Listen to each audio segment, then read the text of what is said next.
আসসালামু আলাইকুম, আমার ছোট্ট ব্লগ ভিডিওতে সবাইকে স্বাগতম। আজকে আমি চলে যাচ্ছি সুন্দর একটি জায়গায় সুন্দর মুহূর্ত কাটানোর জন্য, সেটাই আপনাদের সাথে শেয়ার করব। আমি রওনা দিয়েছি পলাশবাড়ি চৌমাথা থেকে একটি অটো ভ্যানে করে। এই রাস্তা দিয়ে যাওয়ার সময় অটো ভ্যান বা বাইকে করে যাইতেই প্রকৃতি দেখে মন ভরে যায় এবং প্রকৃতির বাতাসে অনেক মজা লাগে। আমি চলে যাচ্ছি দিনাজপুর জেলার ঘোড়াঘাট থানায়। তো ফাইনালি আমি চলে এসেছি ঘোড়াঘাট থানায় আজাদ মোড়ে। কিন্তু এখানে এসে আমি কোনোভাবেই ঠিক করতে পারতেছি না আমি কোথায় যাব, কোন রোডে যাব। তারপর রিক্সাওয়ালাদেরকে জিজ্ঞেস করলাম, জিজ্ঞাসা করার পরে আমাকে দেখিয়ে দিল। তারপর মনের মধ্যে একটু স্বস্তি মিললো। তারপরেই দেখি এই সেই Sufia Rahman health care centre and clinic. আর এটি কিন্তু দিনাজপুরের ঘোড়াঘাট থানার আজাদ মোড়ে অবস্থিত, ব্যাংক এশিয়া ভবনের দ্বিতীয় তলায়। ফাইনালি কিন্তু আমি পৌঁছে গেছি আমার গন্তব্য স্থানে। চলেন আপনাদের সাথে শেয়ার করি। আমি প্রথমেই ঢোকার আগে পায়ের জুতোগুলো রেখে দিচ্ছি এক পাশে। তারপরেই সামনে চলে আসলো রিমন ভাই। তারপর তার সাথে সালাম দিয়ে কথা বলার পর আমি চলে যাচ্ছি আরো বাকি লোকদের সাথে সাক্ষাৎ করতে।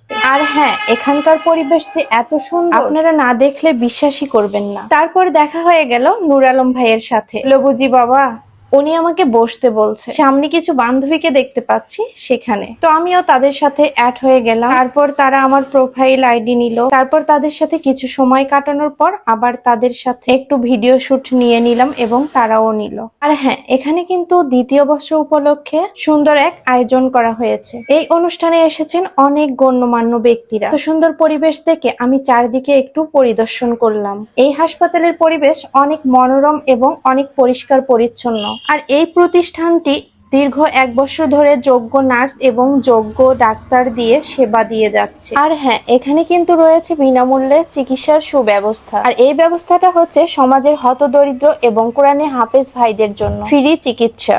এখানে মাওলানা দিয়ে মিলাতের আয়োজন করা হয়েছে। তারপর গণ্যমান্য ব্যক্তিদের দিয়ে কেক কেটে খাবারের আয়োজন করা হয়েছে। সুন্দর একটা মুহূর্ত ছিল, কেননা এখানে অনেক ধরনের লোকজনের সাথে দেখা হয়েছে। এখানে আমি এবং অনেক ছোট বড় কন্টেন্ট ক্রিয়েটরদেরকে আমন্ত্রণ করা হয়েছিল। এই অনুষ্ঠানে আসা অনেক লোকেরাই আমার অপরিচিত ছিল। যাই হোক, এখন কেক কাটার পালা। এখানকার এমপি প্রার্থীকে দিয়ে কেকটি কাটা হয়েছিল। সাথে আরো ছিল অনেক গণ্যমান্য ব্যক্তি, আমি তাদেরকে চিনি না তেমন, সেই সাথে আমিও ছিলাম।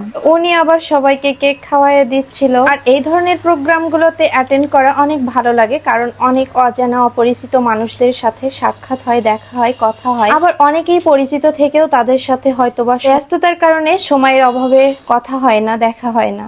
তো সেই কারণে বিভিন্ন প্রোগ্রামে হয়তোবা হঠাৎ করে এভাবেই সবার সাথে দেখা হয়েছে। চমৎকার একটি আয়োজনে আজকে সুফিয়া রহমান হেলথ কেয়ার সেন্টারের আমন্ত্রণে আমরা অনেকগুলো কন্টেন্ট ক্রিয়েটর আমরা এখানে হয়েছিলাম।